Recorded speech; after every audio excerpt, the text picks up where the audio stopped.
номи ман Искандар аст ва ман бештар аз он метарсам ки манро мепартоянд.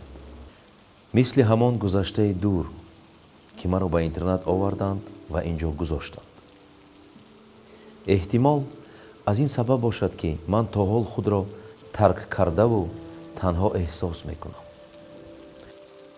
умуман кӯдакони дастпарвари интернат ба дигарон камтар бовар мекунанд. мо ҳатто наметавонем дар бораи мушкилоти худ нақл кунем.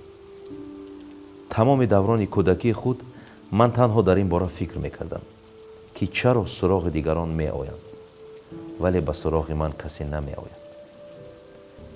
ба кӯдаке тӯҳфа меоранд, вале ба ман не. чаро касе падару модар дорад, вале ман надорам. бо мурури замон дигар дар ин бора фикр накарданро ёд гирифтам, вале бовар карданро ҳамин хел наомӯхтам. ҳоло ман кор мекунам, ба фаъолияти сайёҳӣ машғул ҳастам. рӯзҳое ки сайёҳ нест, ман ҳамроҳи дӯстонам бо кӯҳнавардии саноатӣ машғул мешавам. мо тирезаҳои биноҳои баландошёнаро мешӯем. пули хуб кор мекунем, вале барои оила барпо кардан намерасад. 2 маротиба ошиқ шудам, вале ҳамаи корҳо бо ин анҷомид ки маро тарк карданд. не, ин ба рафтори падару модар монанд набуд. манро барои он тарк карданд ки ҳамеша тарси бо хиёнат дучор шуданро доштам.